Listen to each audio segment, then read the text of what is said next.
So you're one of the top agents in Canada, in North America, like what, top of your game. Thank you. You now spend so much time and money and effort putting out content. The REC Experience podcast, definitely go find that on iTunes, guys. They're an industry syndicate show. Your Instagram profile, your Facebook, everything you do, the awesome graphics. How do you do all that, and why do you do it when you have so much business already? Hey, thanks for listening in to Season 3, Episode 17 and podcast. This is a special episode because I was a guest on the hugely successful podcast out of Salt Lake City with my main man, Dustin Brohm from Massive Agent Podcast. We talked about all things entrepreneurship, leadership, what my team is up to, how we got to number 3 in all of Canada for Royal LePage. So it was a little bit of a bragging session for me. I hope you're okay with that. But tons of value. I really think you're going to find this valuable if you're thinking about getting into entrepreneurship, specifically what you need to know as a realtor, a mortgage advisor, a consultant of any source, really. So if you're not getting into any of those businesses, but you know someone, do me a favor, send them this episode. Would love their feedback. As always, it means the world. Go check it out. Take care. REC Experience presents Real Estate, Entrepreneurship, Leadership with your host, Jas Takhar. The REC Experience podcast is now on air. Hey, what is up, guys? I'm sitting here with Jas Takhar from Toronto, Canada. So this is a super exciting episode for me because Jas is someone that I met less than a year ago, probably less than 6 months ago, actually. And he's someone that I really come to respect and look up to as a real estate agent. He and his team are killing it. So he's up in Canada. Jas and his team are the number 3 team, I believe, the number 3 team in Canada with Royal LePage, which is their biggest brokerage. It's like their Keller Williams. And so they're absolutely killing it. And at the same time, Jas is building this huge content machine. He's putting out so much content on a regular basis, graphics, videos on all platforms, and it's amazing to me. And so I wanted to pick his brain today and see, first off, like how he was able to build such a massive, successful real estate business and the content. What does that do for him? So Jas, welcome to the show, man. Thanks so much for having me, Dustin. As you mentioned, about 6 months ago, you and I were introduced by an awesome mutual friend we have, Justin Conoco. Shout out to him from London, Ontario, which is about an hour and a half drive from where I am. And Justin called me up and he's like, dude, I need you to talk to this guy. And I was like, sure, let's hook it up. Us 3 got on a Zoom video call like this. And within the first 90 seconds, I'm going to say, Dustin, I was like, whatever Dustin wants to do, I'm down. Like, I'm just down to do it because your energy was top notch. Your thought process of giving away all the information and giving away value was right in line with how I like to run my team and my business. And I'm so glad that you and your partners put together the industry syndicate, because we all now got connected. Like, we got connected, and I met some amazing people through the syndicate. And really, just watching what you guys are doing. Like, I know you made mention with all the stuff that I'm doing, but I sit back and it might be something as small as the little teaser that you put out to your viewers and listeners. And I'm like, you know what? I like that, because then I get to read the comments and see what other people like. And I know you're okay with me essentially copying what you're doing, because we're all trying to help each other, and it's vice versa. I feel very flattered if someone would want to take any type of content I did, let alone want me on their podcast. So thank you so much for having me, my friend. You bet, dude. You bet. Yeah. And so you mentioned the industry syndicate. You are one of our founding member shows, REC Experience up in Canada. If you guys have not come across REC Experience yet, you definitely should. It's not just a real estate show. It's more of an entrepreneurial podcast that has a real estate perspective on it, of course, but it's a great show. And you've had some big guests. Scott McGillivray from HGTV's Income Property. I love that show. Like, I used to watch that show. Like, I haven't watched HGTV in a while, but I watched that show every single episode. And then you've had Ryan Serhant, you've had the CEO of Royal LePage, you've had I had the CEO of one of our biggest breweries here as well, Steam Whistle / Von Bugle, Cam Heaps, who's just an amazing person. Spoke about how many people doubted him when he was opening up a brewery, and now it's become one of Canada's largest. I just finished an episode with Josh Altman from $1 Million Listing LA. I'll let the cat out of the bag now. I'm going to be doing a podcast with Tracy Tudor, who's the lady who's just kicking ass in LA as well. I'll be doing a podcast with her in the next couple of weeks. She's out, and so we're just planning in terms of dates, and the list goes on and on. But I really appreciate you making mention, Dustin, of that. It's not only a real estate show. In fact, we're coming to the end of season 3 now. And our first season, probably like 10 to 12 episodes in, was all real estate. So it was me on a mic, just like what you're doing, talking about how to buy a home, how to sell a home, how to invest. And it was consumer facing. That's how you started out with? Totally consumer facing. Interesting. It slightly went into, within the first 10 to 12 episodes, talking to realtors as well, just to help them kind of grow their business. And we'll talk about my team and how that's evolved over the years. And then about episode like 12 or 13, I looked over to, I have a business partner who's been with me for a decade, Simeon. And then I have an executive producer, Laura Stewart, who you'll see on a lot of the intros I do for our YouTube channel and the audio versions. We sat back and I was like, man, I'm kind of getting bored of this content. Like, how many times can I tell people that they need a home inspector or they need a lawyer up front? And we sat back and they asked me the question, like, what are your real passions, Jas? And it was entrepreneurship and leadership. And because I don't have a formal education, Dustin, and all of my education comes from a personal perspective. I have tons of books here behind me. I stopped even reading books now with the evolution of podcasts. I have an hour and 10-minute drive into my office every day and back home. So for 2 hours, I just like consume myself with educational topics from entrepreneurship perspective and leadership perspective. And so I said, look, because I like to learn that way, why don't we just record it, put it on video like we're doing? Well, at that time we were just doing audio, but let people be a fly on the wall while I'm learning. So it's really no extra work that's involved. I'm learning, sitting down with the CEOs and business leaders and a lot of people in the real estate world, developers, other successful realtors, mortgage people. And so while I'm learning, what started to happen is people started to listen and say, oh, wow, Jas, you just inspired me to do this. Or I never thought of that I can have a full-time job and do something for, from 8 in the evening till 10 in the evening for 2 hours. 2 hours turns into 10 hours in a week. 10 hours turns into 40 hours. And that really started to it started to snowball where, as you know, Dustin, when you get messages, emails, texts, phone calls saying that you inspired someone, it really becomes like an addiction for me anyways. And I know I can speak for you, where it's like somebody put a needle in me and it's a good drug. And now I can't get enough of it. I love getting the messages of inspiring someone to even if it's just taking one small action step, it actually feels more gratifying to me than when I do a deal that might be worth $15,000, $20,000 to my team, because I hope I've implored someone to take some action. I love that.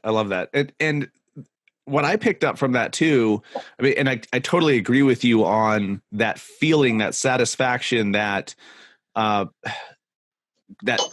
and it's hard to explain. Like when all of a sudden you open your DMs and and someone's like someone that you have never spoken with before, you don't recognize the name, and they say, hey, I've listened to your show, or I've been, watched a video or whatever.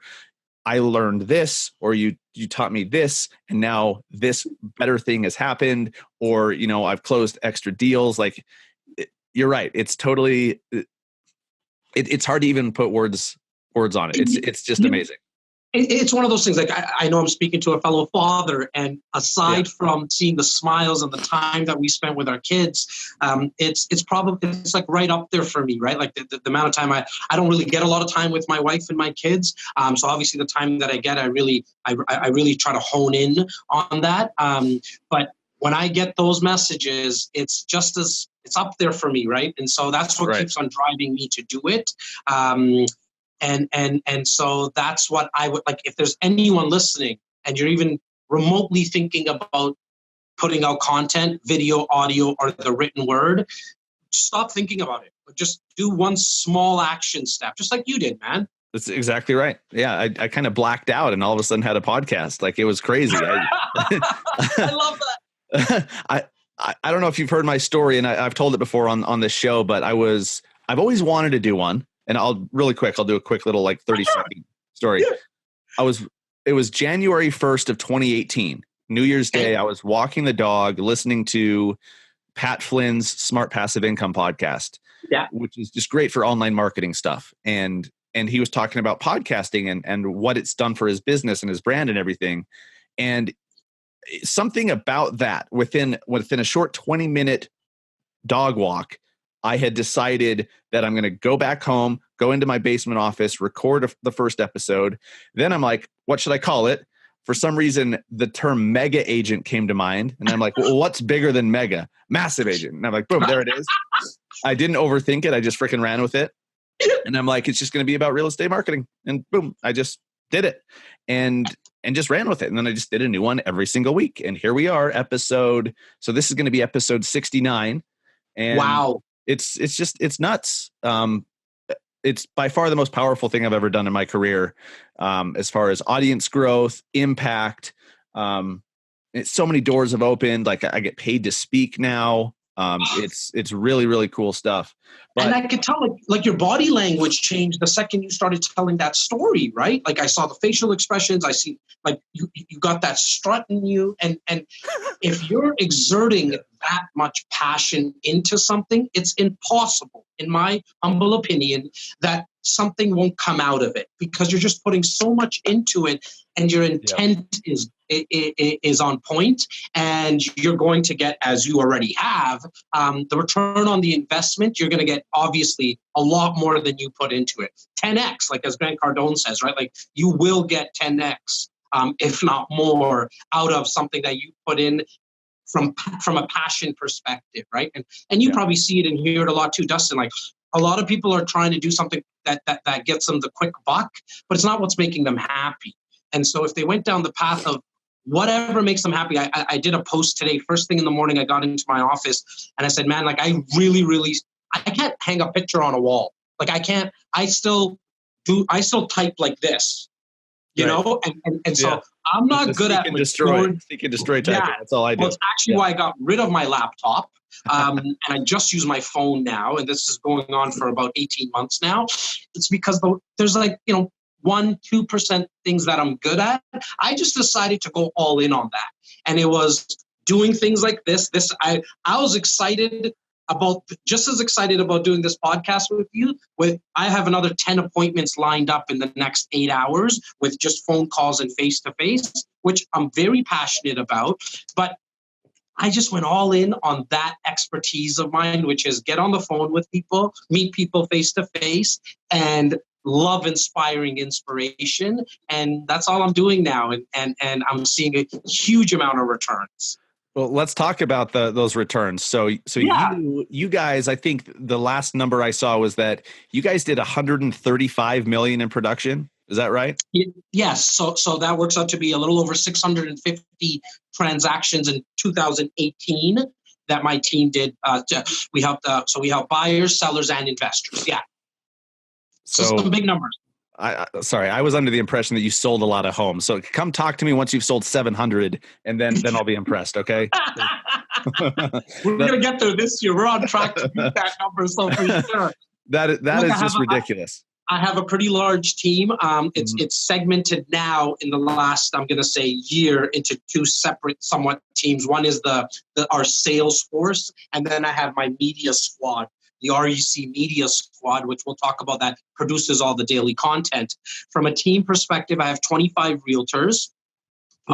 We work the greater Toronto area, which is approximately, I'm going to say, 75-kilometer radius. Okay. Our 25 realtors work in each of those micro markets. In that 75-kilometer radius, there's probably 100 micro markets, condo market, and then all these small little segments. And, the majority of our guys have been with us. Out of the 25, I'm going to say 19 to 20 have been with me for 10 years. And my partner, my business partner, who actually manages the team more now because I'm doing a lot of the content stuff.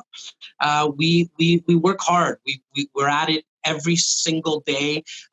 Myself, I take Sunday all day off to kind of recharge, and that's the family time. Yeah. And so we've always led with education, which is really the long-term play. And as both of us, I think it's safe to say we are big fans of Gary Vee. He's been spewing this and we've been seeing it now really on a mass for the last couple of years, which is playing the long game. But I have to say that that's something that we were doing for a very long time, which was tell people that it's not the right time to buy, because for some people, it's not the right time to buy right now. Yes, you might lose out on the commission today, but you'll be amazed how much trust you'll gain from the client because you're being honest and looking at their best interests, which has turned out to be 10 more deals over, a 4 or 5 year period. Not because they bought necessarily, Dustin, but because they refer someone and introduce you to someone else. The average person knows 200 people. If the average person knows 200 people, you now have a possible army of 40,000 in any given market. And I'll speak specifically about the greater Toronto area because I know price points and commission dollars. And so any of your listeners, you just got to reverse engineer the numbers. But if you have somewhat of a sales force of 40,000 people, you just really need to do 40 or 50 deals. We all like to think, okay, I want to make 150, 200, 500,000, whatever the number is. If you just look at it on how many people you need to meet in a year, break that down to monthly, break that down to weekly, it usually comes down to you need 3 to 4 buyer, seller, or investor appointments a week. That seems like something that's doable because if you start the year thinking, okay, I need, close to 150 appointments, it's a big elephant. How do you eat an elephant? If you're into eating elephants, it's one bite at a time. And so we stress to our team, only focus on the 3 to 4 appointments that's needed on a weekly basis. And even out of the 3 or 4 appointments, only 1.5 need to buy or sell or invest. And you'll essentially end up with your 40 to 50 transactions that you need to do on a yearly basis. In the Greater Toronto area, the average gross net commission after you pay your brokerage is about $10K. You do 40 transactions, math is easy, you're at $400,000. Now let's see what you really probably need to do is 25 transactions. That's 25 people that have said, yes, I will trust you to help me buy, sell, or invest. And then you take care of those 25. You'll be amazed at how many people they'll introduce you to. And that's how we just grew our numbers, man. So I'm really curious because, you've got it. I love hearing about how you guys do it now. How did you start out in this business? What were you doing before real estate, or have you always been doing it? And once you started, I'm sure there was a learning curve like we all have. What did that look like? How did you get from there to where you guys are now at number 3 in Royal LePage in the whole freaking country of Canada? So I've always been, as I mentioned earlier, that kid that was not the best in school. I would ask the teacher to go to the washroom and not come back. I was just always been that person. I have a hard time sitting in the seat. As I'm doing this now with you, I'm strongly considering like getting up and walking and do, because I love the energy. I love going out and talking and meeting with people. So I knew pretty early, like, and my parents, and I have two older brothers. One is, went through the whole university education, very smart guy. And myself and my older brother are kind of cut from the same cloth, definitely. Where what I did at an early age was, I'm that kid with the paper route, started to figure out how do I get other kids to deliver the papers, give them a cut out of it, and keep a little bit for myself, do less work. Then I went into retail and working in a store here that which is Sporting Life for any of our Ontario and Canadian listeners and viewers, that just really are an amazing store from a product knowledge perspective. They really hammer down knowing, why one Nike pair of shoes might be better for a marathon runner than a pair of New Balance shoes. So it started to get drilled into me at an early age, and I'm probably 14, 15 at this time. I was doing co-op and worked for free there. Knowing your product and knowing how important it is not to just try to sell people. They were never commission-based either, which I think at that age worked really well for me because I learned just to take care of the person, ask the right questions, went into banking after I finished high school, just barely finished high school. I knew I'm not going to college. I didn't even apply. I didn't probably even have the grades to apply, to be honest with you. Did your parents want you to go?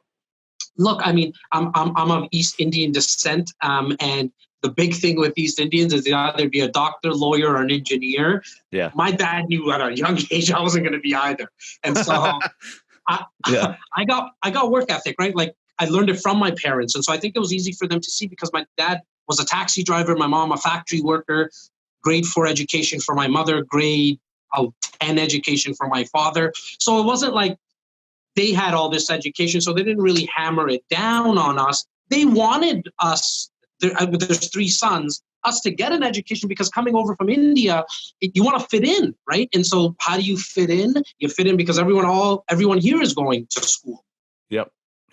So worked at the bank for 2.5 years. That's where I worked for telephone. I worked in the telephone department, a telephone banking department, which is for 2.5 years when you're taking about 80 to 90 calls. So Dustin would call in and say, Jas, I need to pay my bill, or I'm looking into getting a loan, a consolidation loan, a mortgage. Can you move my money around?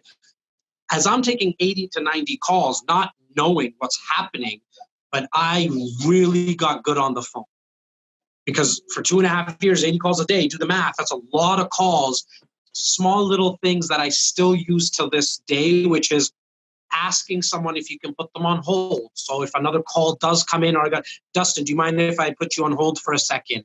And then coming back on the line and thanking you for holding. Small little thing. It sounds actually really foolish that I'm even making mention of it, but there was another 50 things that I learned, little tactics like that, which built trust over a 10, 20, 30-minute conversation. And so after that, the bank wouldn't move me around because I didn't have any education, and they didn't want to get me out of the role that I was in because I was bringing in a lot of business. And so what happened is I wanted to move around within the bank, didn't get the opportunity to. I went and worked for Acura car sales. And if there's anyone who's listening who's thinking about getting in sales and they're not sure what to do, I would strongly recommend finding a car dealership that has some really, and I'm not talking unfortunately it has a bad stigma like used car salesman. I was in the new car department, but there's a lot of good dealerships everywhere. Right. Find one that has a lot of integrity and work there if you want to get in sales. And the reason is because you get to really learn sales from the streets. Like car sales is one of the most entertaining, fun businesses you can ever be in my opinion. Did that for 3 years, and that's where I really honed my skills now. So now I had the phone training, and I also had the face-to-face. Sold a couple of cars to a couple of real estate agents within a month, like 3 agents, and learned like, wow, English was like their 3rd language. But they're doing like enormous amount of business because I saw their credit applications. I know how much they're making as they were buying the cars. I said, wow, English is their third language. I'm born and raised here. And I got some skill. I'm not all that good. I don't know anything about homes and stuff yet, like plumbing and electrical. I don't know any of that. I think I can learn, and I'm willing to. That's when I made the jump and got my real estate license. Met a guy who owned his own brokerage. So I got my license, met a guy who owned his own brokerage, small little outfit called the Real Estate Center. That's where REC comes from.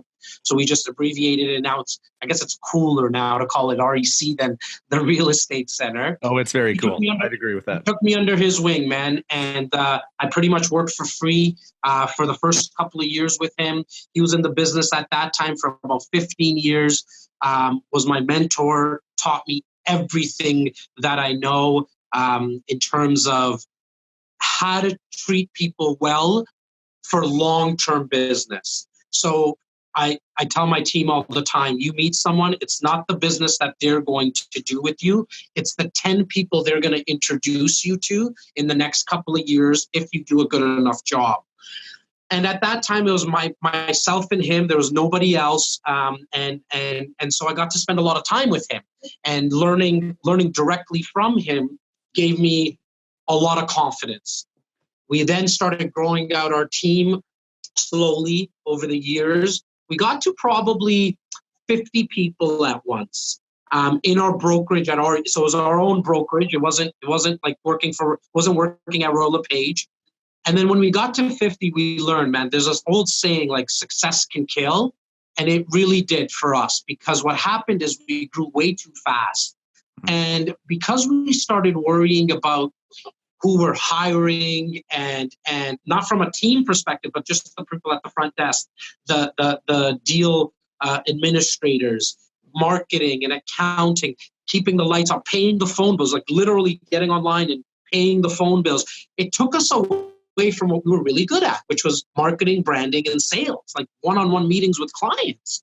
And so we didn't have much time. So then we took it back to about 15 people. We really shrunk and started building the foundation again. It's when we came to Royal LePage.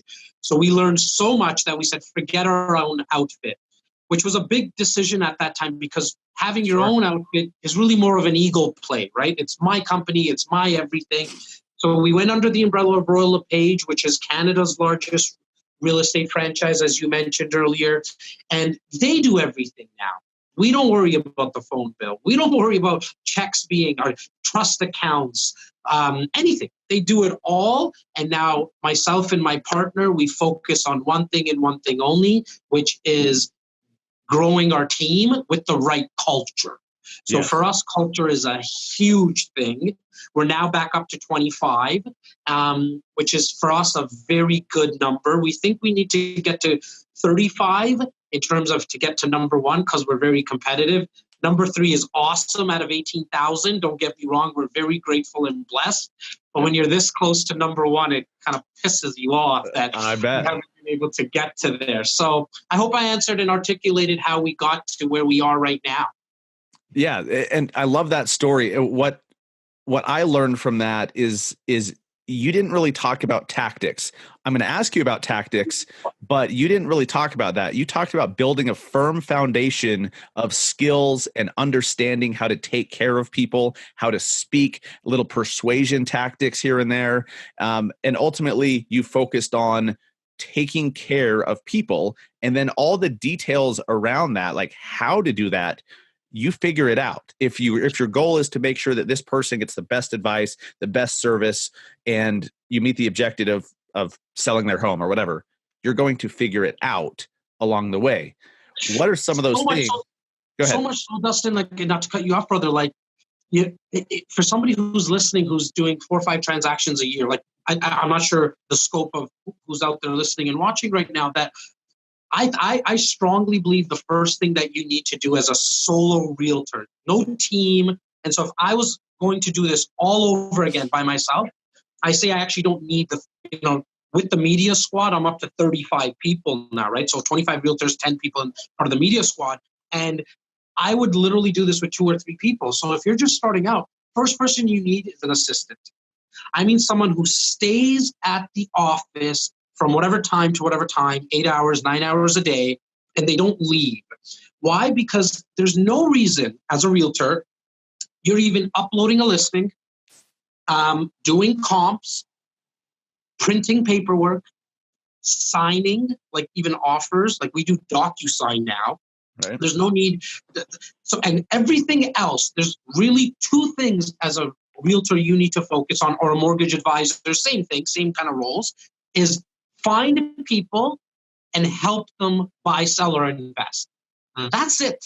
Everything else is just kind of complimentary. Like, I get the websites are big. Like, yeah, you need a website, but if you don't learn what to say when somebody calls you, what good is the website? Right? Good point. And so people focus, and I see it with my team as well. And this is going to sound like a broken record to them. Who really cares what color your business card is? Like, or that you even have one. Even more so, right. Like in today's day and age, a business card is getting real passé. But like, it doesn't matter if it's blue or yellow or white. It means nothing. It's what are you gonna say when you actually get somebody on the phone or face to face with them?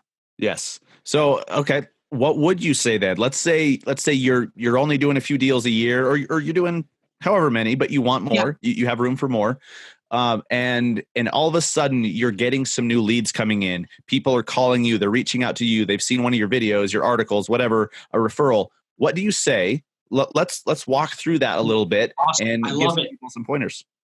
Yeah, I love it. I love that you went down this route, because I think this is going to bring a lot of value. So lead comes in, you obviously thank them for calling you. There's 52,000 realtors in our greater Toronto area market. And, 52,000? 52,000. Yeah, we just hit 52,000, buddy. It's a big. Well, actually, it's the largest. Holy shit. Dustin, it's the largest real estate board in North America, buddy. Bigger than New York. Yeah. The Toronto Real Estate Board is the largest right across North America. And so, wow. And here's some quick math for you. I think we ended up with 80,000 and change. Call it 80,000 sales last year. There's 52,000 realtors. Do the math, right? Yeah, and even with 80,000, there's two N's, so it's 160,000 people or transactions to be had. But that's only an average of 3-4 deals left. Call it 3.5 deals that someone is doing. It's right. The old adage: 5% do 95% of the business.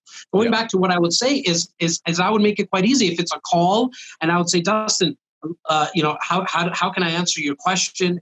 But to truly bring you value, Dustin, the buyer, seller, or investor, I think we need to sit down to get a better idea of what you're looking into accomplishing. We'll show you how we might be able to help, because the truth of the matter is, Dustin, my team cannot help everyone. Right. We sit down for a 15 to 20-minute coffee, and just kind of out of role play for a second, we no longer in our office call meetings or appointments with our clients. They're always coffees, because a client will ask, how long will it take for us to sit down? As long as, it takes for us to sip on a coffee, and as many questions as you have. I just generally need 20 to 25 minutes to get a better idea of what you're accomplishing. So that line right there of what you're trying to accomplish, and how I might be able to help, I've used that line for 10 years, and it's brought the most value to the listener, to the client, because I'm only caring about what they want. It's right. It's not self-serving. I'm not trying to to help you buy a home or sell a home to you, because you might not even be qualified, or you might want something that I don't even specialize in. Right. So people call and say, Jas, can you help me get a property that I'm going to Airbnb it out? Look, we do tons of investment transactions, but because I don't like the Airbnb, because I don't know it, it's not my expertise, I don't talk about it. And I say, look, I'll introduce you to another realtor. If you want to talk about Mr. and Mrs. Investor, long-term creation of wealth in investing real estate, I think I'm going to be able to bring you some value, but we need to talk face-to-face. So the first and highest... That's your objective, is to get them to sit down with you. In fact, if they do not sit down with us face-to-face, or a Zoom call like this, like what we're doing right now, we will not move forward. So no time wasted. In fact, my team knows that we will show a client a cold lead that comes in online or on off a for sale sign. We will show them 3 properties in one day. That's it. Nice. If you're not willing to sit down after the 3 properties, so you got to be flexible, obviously. So we show them 3 properties in the one day. And if they're not willing to sit down with us one-on-one, then we won't move forward in a relationship with them. Because we find, and what I've found now, this is my coming up to my 15th year, that if they don't really want to sit down, I have no idea how to help them. Right. I don't even know if my team can help. And it's just a waste. It's wasting my time, but it's also wasting the client's time. Right. Because if they're looking for a home in Toronto for $450,000, you're not going to find that. But they heard that their cousin did it 7 years ago, but they don't understand what's happened to values, and not their fault. They're not educated. But if they're not willing to just sit down for 15, 20 minutes, and I always say, we're going to sit down for 15, 20 minutes over coffee. And if you like what you hear, we'll move to the next step. If not, we wasted 15, 20 minutes of our lives, not days and months.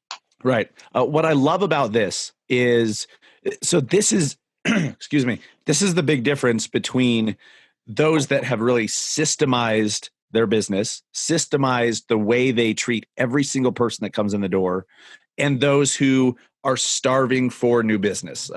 People, and I've been on both sides. Most of my career was spent, I would do anything for anyone at any time. If they wanted me to meet, like a call comes in, hey, I want to see this house. Okay, I just drop everything and drive across town and do it, right? Because I needed the business. I needed a freaking sale. And what you don't realize until you do switch to systemize it and tell them the way it works, and not in a douchey way, but just like, this is the process. This is, if you would like to buy a house, this is the way it works. And you took all the pressure off of them too. It's like, yeah, so we waste 15, 20 minutes having some coffee. If it doesn't work out, cool. Making those switches helped me in my business a lot. And I'm a solo guy. I don't have a team. Right. But just making that switch makes it easier for you. You have a more consistent flow of your day, a more consistent process. And I think people appreciate the fact that you tell them how the process works, because they're coming to you to be an advisor. If they knew everything, they would do it themselves. They wouldn't need you if they knew everything. So you having it all laid out, I think, is gold. So go ahead. This might even sound funny to people, like where I won't even now meet someone in a coffee shop unless it's the last resort. And so when you said like the douchey part, I smiled, because I was like, wow, do we ever remind ourselves around here that we always need to be flexible, but as the last resort, meaning that if the client cannot come, and our traffic is real bad in Toronto. That's what I've heard. Like in rush hours, right? And so we tell clients, no, don't make an appointment from 4:30 to 6 p.m. because of you. Like, you're not going to want to be caught up in traffic. We have a lot of people who meet us during the day, but they actually need to come to our office. Why? Because this is a place of business. Mr. and Mrs. Buyer, seller, or investor, you're going to be spending hundreds of thousands of dollars. Let's make sure we do it right. You don't want me to do this on the back of a napkin, do you? And we as society are used to it. Think about it. Like, our doctor won't come see us at our home nowadays. Like, it's not, the 20s, the 30s, and the 40s anymore. Lawyers won't do it. Lawyers won't even talk to you on the phone if it's like a criminal corporate kind of case, like without charging you a retainer. And so we're not asking for any type of checks. I always tell people, for our meeting, your checkbook is safe. Leave it at home. I have nothing to sell you because I don't even know what the heck you want yet. And so meeting at the office for us has been a significant upswing in business for us, because anyone who takes the drive and meets us for the coffee at our office, and that drive might be 30, 45 minutes, an hour drive, we know that they're that much qualified, willing to do business. Now, your mindset, and I can just tell you from the place that I'm sitting now, the mindset really is when I'm meeting with someone, I'm not thinking about dollars. Like, I'm not. In fact, I get surprised when they want to buy right now, and they literally need to, because I'm really thinking about, within the next 5 years, how many people have they introduced me to? Because the one deal, you and I know, Dustin, and anybody listening or watching, it feels good, but it's not going to get you rich. One deal is one deal. Like, you're probably paying off bills with it like everyone else, right? But it's the 5-8 clients and introductions they're going to make that is really where the wealth gets created. 100%.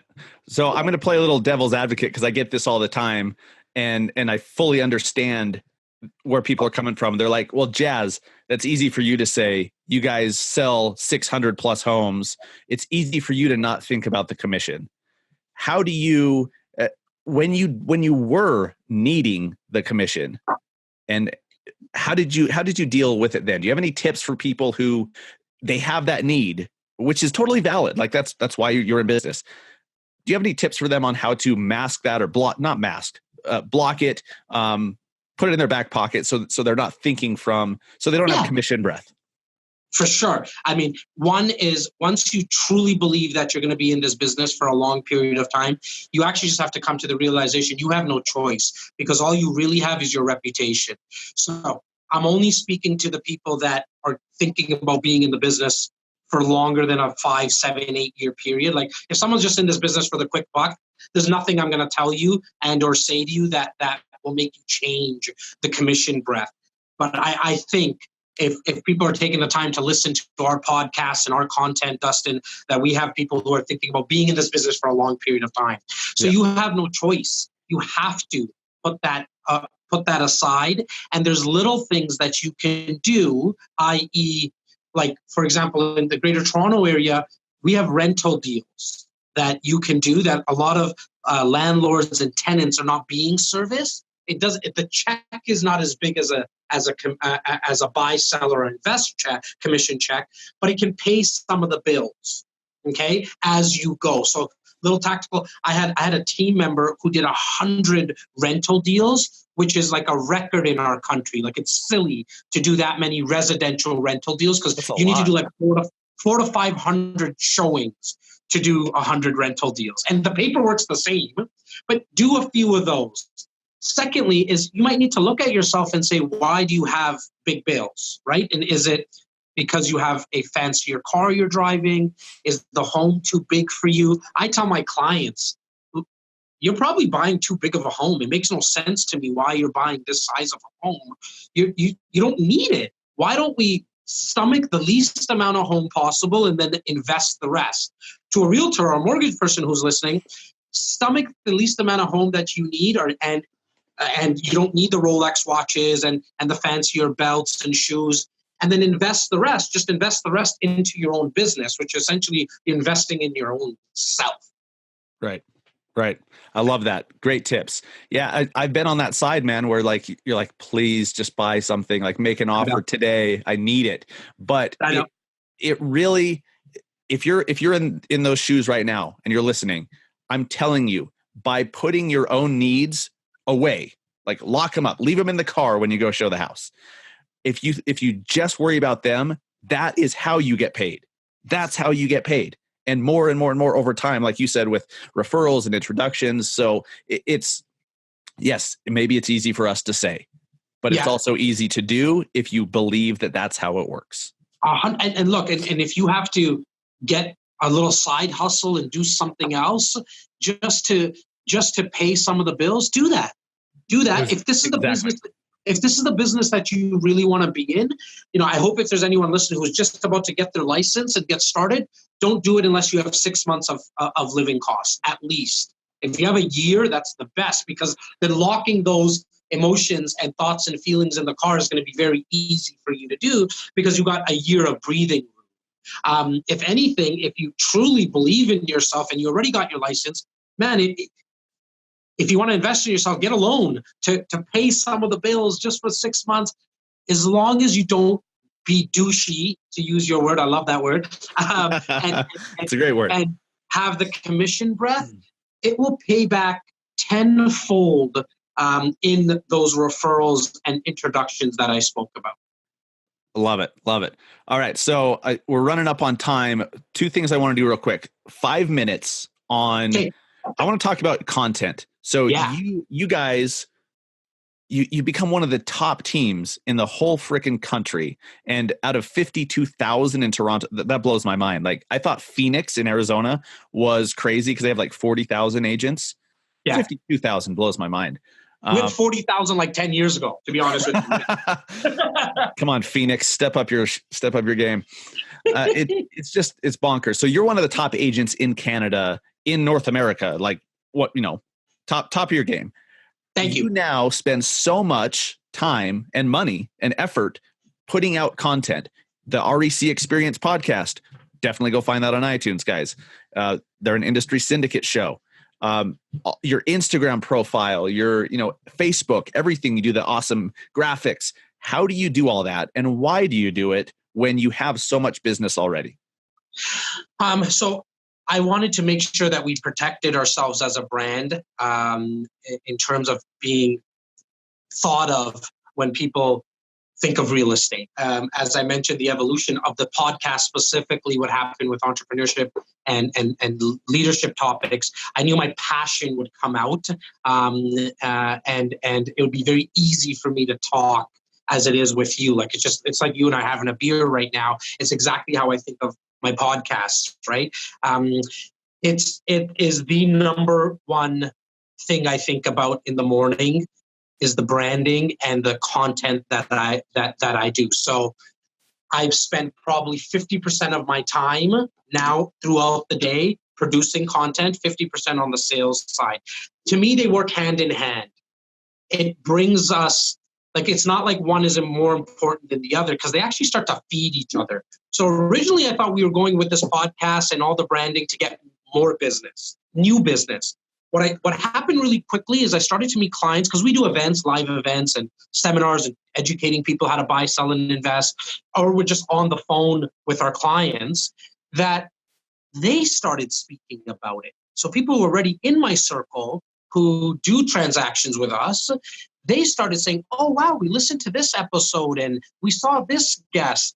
That started to kind of blow my mind where I was like, oh my God, I kind of forgot about the people that were already in my network and how this was going to play with them. They love it. So then really quickly, we pivoted and made sure that forget about thinking about new business coming in. Let's just service the people that we already have. So we have an REC Insiders list, we call it, which is about 4,500 strong. That is our community that we built over a 15-year period, just building bricks day by day, month by month, year by year, that love our content. And so I produce the content solely just for them now, because I know how much they like the real estate stuff, but they are also business owners. They're also people who are wanting to make changes in their lives. So the leadership content, they like listening to it. They also have younger kids, teenage kids who we know the school, the education system might not teach them to think outside the box or think inside their own box and only do what they're passionate about. So they're passing it on. They're passing on the content to their kids as well. How we do it, I have, in my opinion, one of the best teams around me who literally, blood, sweat, and tears they put into this for something that I just thought was, a dream and a passion of mine. And so I have a full-time copywriter, a full-time executive producer. I have a full-time a videographer, full-time graphic designer. I have my business partner who, for some reason, just loves to, is okay with me being as crazy as I am and let me go bounce off walls and try new stuff. And I take it very serious. And that's why I have a full-time team doing it. We follow one model, and it's the Bible. And I'm looking around my office because there's always copies printed, which is the Gary V content model. I took that as my textbook. So again, I don't have that formal education, but I knew to see something and I just executed on it. I execute on things really quickly. It's just in my nature. I come in from a weekend like today, it being Monday, and I had 6 ideas that from a sales perspective and a content perspective that they're all going to be, I look at my whiteboard in front of me, they're all being executed as we speak. That Gary V content model, for anybody who's listening or watching, and I know, Dustin, you've seen it and probably read over it 100 times, is our Bible. We produce one macro piece of content, and then I think the only thing I did different from anyone else, man, is I took it seriously. And You made I the hired, investment. Yeah. I made the investment financially, and now I'm learning, right? Like my copywriter is so like his traits, his characteristics are so much more different than my videographer. My videographer is different than my executive producer. So I'm learning how to really build out this core team of mine now, and understanding that they're going through their own shit every single day, and I got to reverse engineer what that is, having a blast doing it. And like we mentioned earlier, man, once you start getting one or two texts and or messages or phone calls, you start to, it feeds itself, right? Now every day, everything's a piece of content to me. Like the opportunity is there. There's a reticular activator system in your brain, the RAS for short. It's when you buy a brand new car, red Mercedes-Benz, you start to see the exact same car everywhere. They were there before. You're just starting to see them because the activator system has been activated now. Yes. It's, for me, I see everything as a piece of content. You and I were talking. I was like, Dustin, I'm not only going to share this, but I need this recording because I'm going to probably do about 22 pieces of micro content out of our conversation, right? Right. I love it. And so the brand has now fulfilled the sales end of it, where people are calling. When I take a meeting, and this is what anyone who's listening, this is where it would go for you in a year and a half, 2 years. I promise you, it'll probably happen sooner, but I want to buy myself some time. 2 years where you will sit in a meeting with somebody and they'll maybe started like this, cross-armed, but they get real comfortable with you real quick because they saw some content you produced that was valuable. And so they come to you with, they're listening, they're ready to go. That's so powerful. And I could not agree more. I look up to you and your team as someone who, like, I'm trying to get to that point where I build out the team to help support the content. Because guys, even if you're a solo agent like myself, or you have a big team, content brings sales. Content and branding brings sales. All right. And branding works with, like, if you're running Facebook ads, you need to have branding to help support when people see your Facebook ad. If they recognize your logo or your face or your team name or whatever, and they've seen you other places positively, all of a sudden, boom, that Facebook ad's going to convert a hell of a lot more than if they've never seen it before. So I love it. I absolutely love it. I look up to you guys. And for anyone, you're welcome. Anyone who's looking for a great example, real quick, I'm gonna have you tell them where they can find you first. Then I have some rapid fire questions to end with, because when I was in Scottsdale, Arizona last week, I was speaking to about 250 agents in the Scottsdale area, and I got absolutely chastised for not doing my rapid fire questions on previous interviews. I just forgot to do it, and so I'm going to do it. We're going to do it. Okay, but first, how can they find you? So on all podcast platforms and YouTube, it's REC Experience. Just search it on any of those platforms. On Instagram, it's Jas Takhar 13, the number 13. I know it's my lucky number. It's the only one. You'd think that Jas Takhar was a very unique name, but in our culture, it's not. So on Instagram, it's Instagram.com/Jas Takhar 13. Facebook, just Jas Takhar. And just take a look at the content, take it, share it, use it, take it and change the pictures with your face on it. Do whatever you want. I truly believe that there's enough pies to go around, and when we all run out of pies, we will start baking more pies. And so it's just a matter of a time that I'm hoping that we can touch a lot more people to inspire them to do something. Love it. And so all of those social links to find Jas and his team will be in our show notes at massiveagentpodcast.com. So if you forget how to spell his name, just go to the show notes, massiveagentpodcast.com for this episode. And all right, rapid fire questions. These are either or. So just pick whichever one and roll with it. So Facebook or Instagram? Instagram. Instagram or Snapchat? Instagram. Have you ever been on Snapchat? Do you ever use it? No, I haven't. I probably should. I just have I love how Instagram's platform works, and I love that I know it so well. Exactly. Book or podcast? Oh, podcast. Stupid question. iPhone or Android?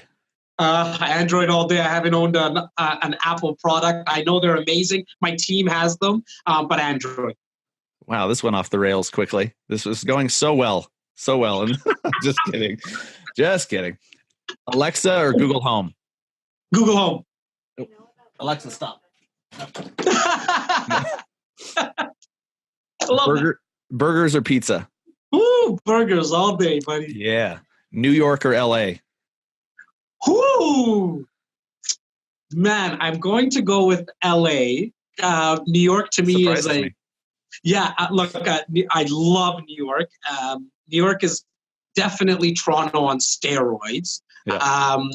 But I like LA because of the time I spent in Santa Monica, my wife and I, and I know she would choose that, and I would obviously want her with me in the places I choose. And LA, it's just, look, man, we got a lot of cold here in Toronto, right? And so LA, to get that weather, I think I would go LA. I'm built in with the tan, but I still like a lot of sun.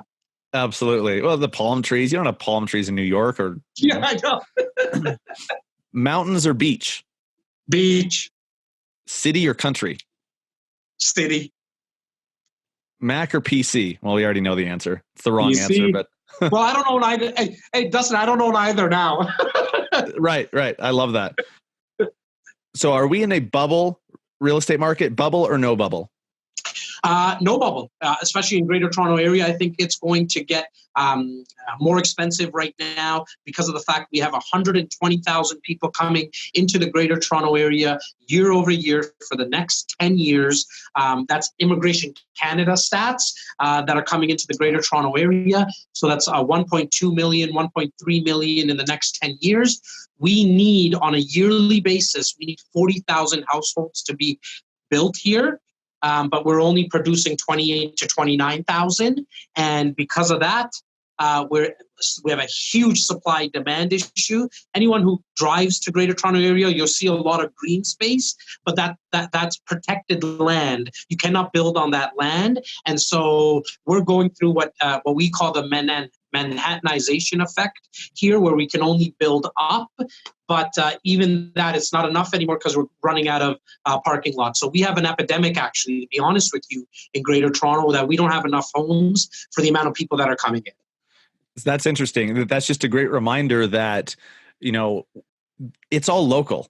Okay. Like whatever's going on a macro level, depending on what it is, it affects everybody, obviously, like the cost of money, interest rates, is there a recession, all that stuff affects things. But Toronto's going to be insulated with that kind of demand. Like that kind of demand, maybe it gets slowed down a little bit or lessened slightly, but there's still crazy demand. So, it's all local. We say it all the time. Like a couple of years ago, especially 2017, early part of 2017, the indicators were just so off that the market spiked 17.2% within a 4 to 5 month period. Scary. Like we were all concerned about it. And because it went up so fast, just like anything else, it just has to come down as fast. And so now I think we're going to see a steady increase of 4 to 5% year over year, which is very healthy in our marketplace. And the long-term numbers tell us that there's too many people coming in and just not enough places to go around. Absolutely. YouTube or IGTV? Ooh, that's a good one. So if you asked me literally this question last week, I would have said YouTube, but I just started with my IGTV stuff and man, am I having a blast doing it. So I'm going to say IGTV. Love it. Yeah. IGTV is different now than it was two or 3 months ago. It's because now you get the previews in the feed. That's a huge deal. It's not like some separate hidden thing. So Dustin and anybody who's listening and watching, you are going to see so much content come through IGTV on my end. It's going to be scary. My guys are producing 4 or 5 stuff right now, and it's funny because I give them a checklist out of a macro piece to get to 20 to 25 micro pieces of content, and we just added IGTV as of Wednesday, and we're producing a lot of stuff that's coming through on IGTV. I really like it. Quick question for you, just based on that. What do you do on IGTV? Do you go as long as like 3 minutes? 4 minutes? What do you play with? I mean, I haven't done a ton of videos, but yeah, I don't go 10 minutes. Okay. Less than 5. It depends on what it is, right? Like if you're doing a tutorial or a how-to or something and you need longer, do it. But yeah, 3-4 minutes is good. Okay. Yeah. Awesome. YouTube or Facebook Live? YouTube. Book or audiobook? Audiobook. Uber or Lyft? Uber. I don't think I've ever taken a Lyft before. Ever. Really? I 100%. I don't have the app. Unless somebody else called it, I might have sat in the car with them. But Uber all day long, man. Yeah. The accident. Uber all day long. Gary V or Grant Cardone? Not even close, man. Not even close. Mr. Gary Vaynerchuk all day. I love that guy. I think he's going to be going down in history as the top entrepreneur of all time. Not from a financial perspective, who made the most money, because even he says it, but I truly believe it. The Zucks and the Bezos of the world, they're just playing a different game. They're always going to be in the billions upon billions. I think what Gary's going to go down, for me personally, and again, just in my opinion, he's going to go down as the guy who gave the most away for free, and no one's going to understand why the heck he did it. And it's because of his process. Like, he just loves the process of doing what he's doing. If there's no school I attended, but I'm attending the Gary Vee University through the content that he's pushing. And the cool thing is it's out for everyone to see, and anyone can execute on it. I don't agree with everything that he says and or does, but I'm going to say it's very high in terms of what I've seen of him. And I've been watching him for 3-4 years, so I have a good amount of data now. Absolutely. Yeah, I agree. I understand people that maybe don't like his personality or the way he says things. I get it. What I am impressed by the most, I think, aside from how much he gives out, how much he cares about just giving people value, when you look at his ability or his vision to play the long game, his what's the word? His just the fact that he's willing to play the long game. Such insane patience. When I first heard him talk about his vision for starting VaynerMedia, like his ultimate goal is to buy the Jets, and he needs billions. So he starts VaynerMedia. Then he wants to build that into a machine. Then he wants to buy underpriced, undervalued brands, build them up using the machine he built, flip them. Then like he's going to start flipping businesses soon. Oh, 100%. You're going to see the K-Swisses of the world and the Hubba Bubbas and all that that he made mention to. Yeah. The one of the biggest things is and for anybody listening, is I'm telling you, I've done 10% of what he has made mention to do from a branding perspective, giving things away, the content model we spoke about, like 10%. And I know it looks like it's a lot that on the other end, Dustin, and I really appreciate the accolades you gave me today. It really means a lot, because I know you're watching, and I want to keep my game up with everybody in the syndicate. So that really does mean a lot. As I say, only 10%, like it's given huge returns, like from a dollar perspective, but all the other stuff we spoke about, like he's been right. And I can tell you, like, he's right with all the stuff that he's mentioned. I never knew how much the podcast, the work, like how many podcasts are coming out now. Wow, like everyone's coming out with a podcast on a daily basis, which is awesome to see, because as we all know, it's not who does it first, it's who does it best. Yeah. And it just makes us want to do it better and do more stuff. It's why, we get the syndicate together. And look, so much of what he said has come true for me personally, that a question like him or anyone else, and I'm a big Tony Robbins guy. I spent a lot of my younger mid-20s, I'm going to say, learning a lot about Tony Robbins. I think Gary, and I know he doesn't like being dubbed as a motivational guy, but I think he's going to be our version of changing the amount of lives that Tony Robbins is. It's going to be Gary. Absolutely. Real quick, one app recommendation for agents and loan officers. I probably use the calculator on my phone the most, to be honest with you, because I'm a math guy. I like to, when I get deals in front of me, it's what helps me to calculate if a good deal is happening or not. I'm sure you wanted me to go down the social route, but No, that works.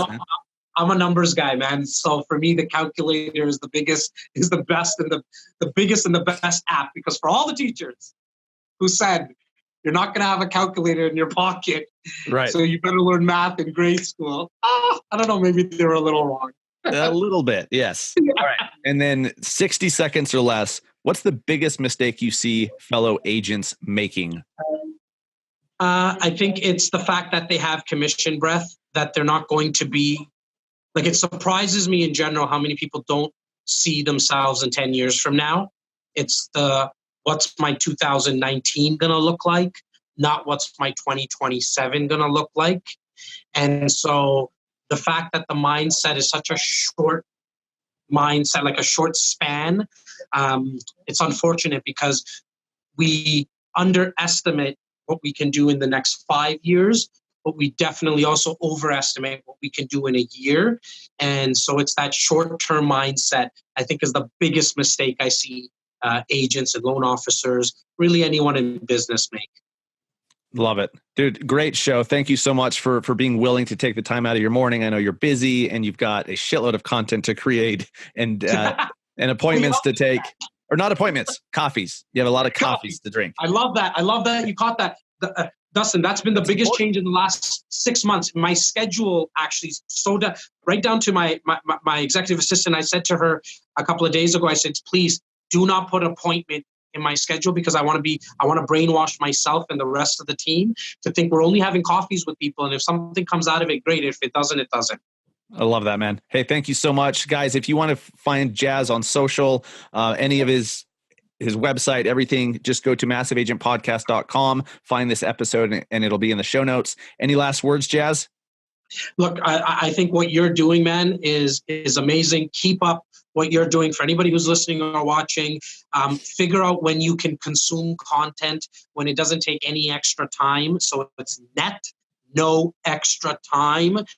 Treadmill, taking the dog for a walk, driving a car.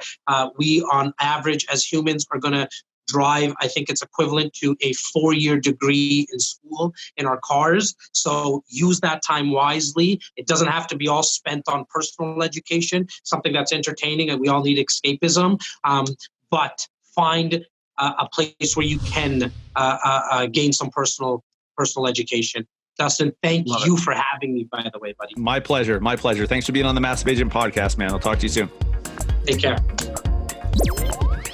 This has been the REC Experience Podcast with Jas Takhar, an REC Canada production.